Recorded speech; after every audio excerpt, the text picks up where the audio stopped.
Hello दोस्तों,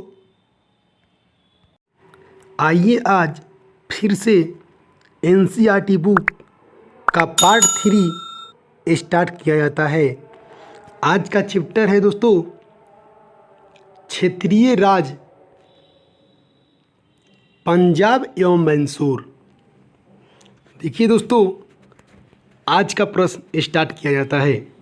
सिख साम्राज्य का संस्थापक किसे माना जाता है? महाराजा रणजीत सिंह को, जो 1799 ईस्वी में संस्थापक किए थे। देखिए दोस्तों, एक सिख साम्राज्य का संस्थापक है, सिख धर्म का संस्थापक गुरु नानक देव थे। ठीक है दोस्तों, आगे आइए देखते हैं दोस्तों, महाराजा रणजीत सिंह किस मिसल से संबंधित थे? शुकर चकिया। देखिए दोस्तों, टोटल 12 मिसल था, जिसमें एक शुकर चकिया मिशन था, जिससे महाराजा रणजीत सिंह संबंधित थे। आगे आइए दोस्तों, महाराजा रणजीत सिंह के राज की राजधानी कहाँ थी? देखिए दोस्तों, इनकी दो राजधानी थी दोस्तों, इनकी दो राजधानी थी। पहला राजधानी दोस्तों एक राजनीतिक राजधानी और दूसरा धार्मिक राजधानी। राजनीतिक राजधानी दोस्तों लाहौर थी और धार्मिक राजधानी अमृतसर थी। आइए दोस्तों आगे देखते हैं। महाराजा रणजीत सिंह ने सुप्रसिद्ध कोहिनूर हीरा किससे प्राप्त किया? शाह शुजा से। 25 अप्रैल 1809 को अमृतसर की संधि किसके मध्य संपन्न हुआ?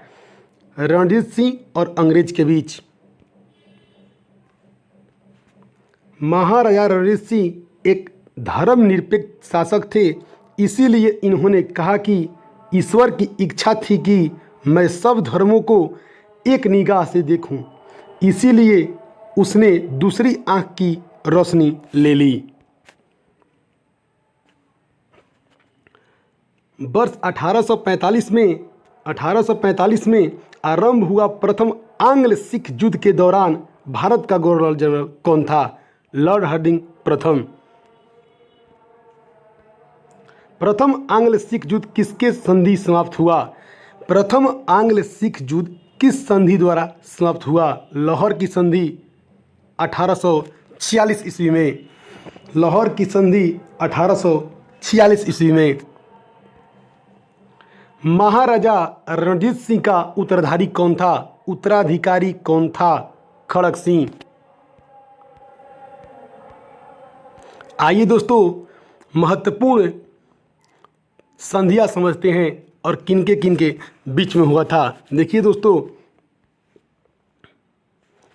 पुरंदर की संधि 1665 ईस्वी में हुआ था। दोस्तों, ये संधि मुगल साम्राज्य के सेनापति राजपूत शासक जय सिंह एवं शिवाजी के बीच हुआ था। बड़गांव की संधि 1779 ईस्वी में ईस्ट इंडिया कंपनी एवं मराठा के बीच हुआ था।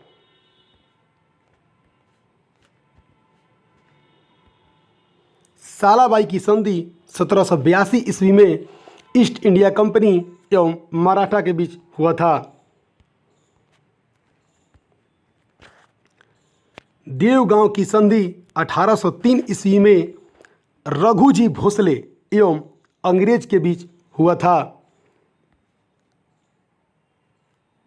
सुरजी अर्जुन गांव की संधि 1803 ईस्वी में अंग्रेज एवं दौलत राव सिंधे के बीच हुआ था।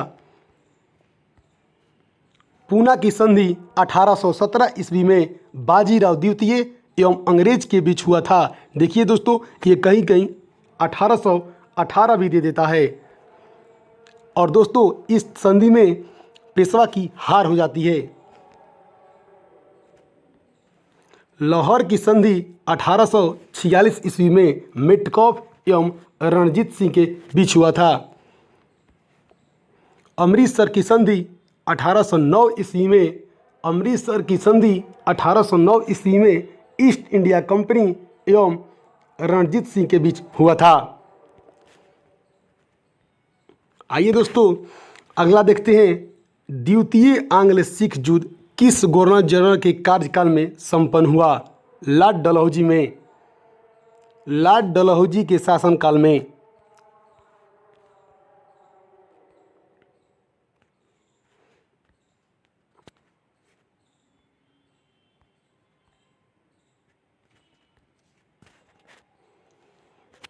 तेरह जनवरी 1849 ईस्वी को चिलियावाला युद्ध में अंग्रेजी सेना का नेतृत्व किसने किया?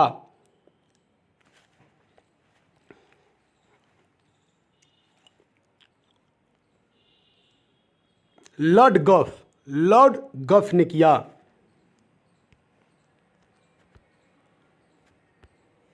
सिख साम्राज्य का अंतिम शासक कौन था? दिलीप सिंह।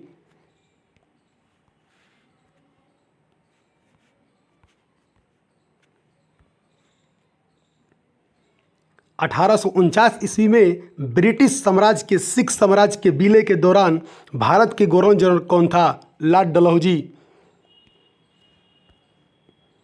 स्वतंत्र राज्य के रूप में मैसूर का स्थापना किसके द्वारा किया गया? हैदर अली। हैदर अली का पुत्र टीपू सुल्तान था दोस्तों। आइए दोस्तों आंग्ल मैसूर संघर्ष के बारे में जानते हैं। देखिए दोस्तों, आंग्ल मैसूर संघर्ष 4 हुआ था दोस्तों, 4 हुआ था। और दोस्तों देखिए कैसे हम लोग इसको जल्दी से याद कर लेते हैं। देखिए दोस्तों इसमें कैसे कैसे हुआ था और क्या हुआ था, आगे समझते हैं। देखिए दोस्तों, हमको पहले ऐसे याद नहीं करना है, हम लोग ऐसे याद करेंगे तो जल्दी से याद हो जाएगा। देखिए दोस्तों, ऐसे याद करने में थोड़ा दिक्कत होगा, ऐसे जल्दी से याद हो जाएगा। देखिए दोस्तों, चारों के बारे में समझते हैं।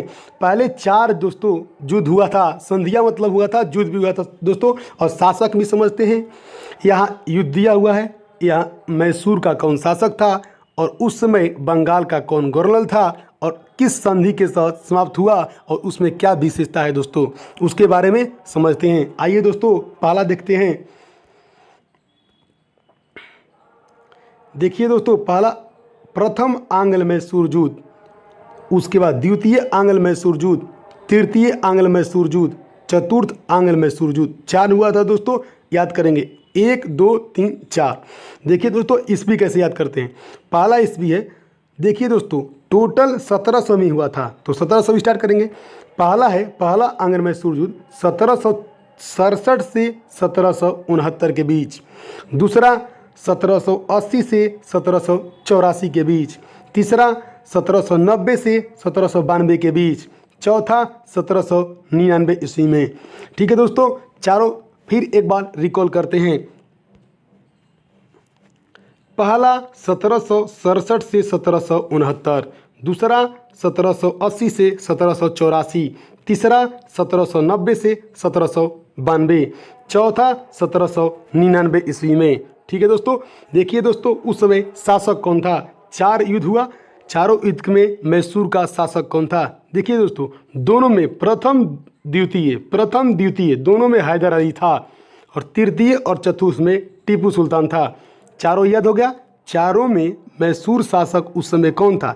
पहला में और दूसरा में हैदर अली था, तीसरा में और चौथा में टीपू सुल्तान था। आइए दोस्तों उस समय का हम लोग बंगाल का गवर्नर देखते हैं। पहला में था कौन? एवरेस्ट, दूसरा में हेस्टिंग, तीसरा में कर्नवालिस, चौथा में बेलेजली।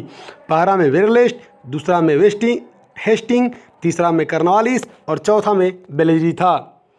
देखिए दोस्तों, संधि कब होता है? जब युद्ध समाप्त होता है उसी समय संधि किया जाता है। तो देखिए दोस्तों, पहला युद्ध कब समाप्त हुआ? 1769 ईस्वी में। तो मद्रास की संधि 1769 ईस्वी में हुआ। दूसरा युद्ध 1774 ईस्वी में समाप्त होता है, तो 1774 ईस्वी में मंगलौर के संधि होता है। तीसरा युद्ध 1792 में समाप्त होता है, तो 1792 ईस्वी में तीसरा संधि होता है जो श्रीरंगपट्टनम की संधि कहलाता है। चौथा 1799 में युद्ध होता है और इसमें मैसूर में सहायक संधि होता है। देखिए दोस्तों, मद्रास पहले संधि याद करते हैं लगातार से, मद्रास, मंगलौर, श्रीरंगपट्टनम और मैसूर की सहायक संधि MMSM, MMSM, मद्रास, मंगलौर, श्रीरंगपट्टनम और मैसूर की संधि, चारों संधि दोस्तों याद हो गया। आइए दोस्तों पहला में देखते हैं विशेषता क्या है। देखिए दोस्तों, पहला में विशेषता क्या है। इसमें दोस्तों विशेषता है कि देखिए, पहला आंग्ल मैसूर युद्ध होता है दोस्तों, तो हैदर अली शासक था और वेलेस्ट गवर्नर था और संधि 1769 में होता है। देखिए दोस्तों, इसमें हैदर अली दक्षिण भारत का प्रथम शासक था जो अंग्रेज से पराजित नहीं हुआ। मतलब दोस्तों, इसमें अंग्रेज से ये हैदर अली पराजित नहीं होता है। ठीक है दोस्तों, बाद देखिए दोस्तों, इसमें अंग्रेज से पराजित नहीं होता है, मतलब कि हैदर अली का इसमें विजय होता है दोस्तों। ठीक है, और प्रारंभ में दोस्तों इस युद्ध में, पहला आंग्ल मैसूर युद्ध में दोस्तों, इसमें प्रारंभ में अंग्रेज मराठा निजाम थे, लेकिन बाद में दोस्तों इसमें निजाम मराठा हैदर अली से मिल जाता है दोस्तों। ठीक है, और हैदर अली का विजय हो जाता है। आगे देखिए दोस्तों, दूसरा में क्या होता है। दूसरा में देखिए दोस्तों, दूसरा में विशेष क्या है। पहले तो हम लोग ऐसे याद कर लिए, संधि याद कर लिए, बंगाल का गवर्नर जनरल याद कर लिए और मैसूर का शासक भी याद कर लिए। और इसमें देखिए दोस्तों, दूसरा में क्या विशेष है। दूसरा में दोस्तों अंग्रेजों द्वारा संधि का उल्लंघन किया जाता है और अंग्रेजों का सेना का नेतृत्व आयरकुट ने किया था। अंग्रेजों का सेना का नेतृत्व आयरकुट ने किया था। ठीक है दोस्तों, आयरकुट ने किया था। और दोस्तों इसमें क्या हुआ दूसरा में कि हैदर अली की मृत्यु हो जाता है, हैदर अली को मृत्यु हो जाता है और टीपू सुल्तान नेतृत्व संभाल लेता है। इसमें द्वितीय में होता है कि हैदर अली की मृत्यु के बाद टीपू सुल्तान जो होता है नेतृत्व संभाल लेता है। ठीक है दोस्तों, और इसमें देखिए दोस्तों, पोर्टनुआ के युद्ध में दोस्तों हैदर अली के मृत्यु 1882 ईस्वी में हो जाता है। आगे आइए दोस्तों, तीसरा युद्ध के बारे में समझते हैं। इसमें दोस्तों क्या हुआ कि तीसरा युद्ध में टीपू सुल्तान की स्थिति कमज़ोर हो जाता है। तो दोस्तों टीपू सुल्तान कस्तितुनिया और फ्रांस से सहायता मांगता है। ठीक है दोस्तों, समर्थन लेता है और उस समय इसमें टीपू सुल्तान की अपमानजनक स्थिति पड़ जाती है। ठीक है दोस्तों, इसमें अपमानजनक स्थिति पड़ जाती है। आइए दोस्तों चौथा देखते हैं। चौथा में शासक था मैं टीपू सुल्तान, बेलजी उस समय गवर्नर था और मैसूर के संधि से समाप्त होता है। इसमें दोस्तों क्या होता है, इसमें दोस्तों क्या होता है कि टीपू सुल्तान की मृत्यु होता है, टीपू सुल्तान की मृत्यु होता है और पुनः वंडियार वंश का संस्थापक अंग्रेजों ने वंडियार के शासन में सहायक संधि कर लेता है, सहायक संधि कर लेता है। ठीक है दोस्तों, देखिए दोस्तों, चारों हम लोग पहले युद्ध जो होता है हम लोग ऐसे याद करने की कोशिश नहीं करते हैं दोस्तों, ऐसे याद करने की कोशिश नहीं करते हैं, ऐसे जल्दी से याद नहीं होता है दोस्तों। जब भी याद करेंगे तो ऐसे ही हम लोग याद कर लेंगे। ठीक है दोस्तों, आज तक इतना ही दोस्तों। अगर आपको वीडियो पसंद आता है, अगर आपको दोस्तों वीडियो पसंद आता है तो लाइक कीजिए, सब्सक्राइब कीजिए और दोस्तों के पास शेयर कीजिए दोस्तों। और अंत तक देखने के लिए थैंक यू दोस्तों।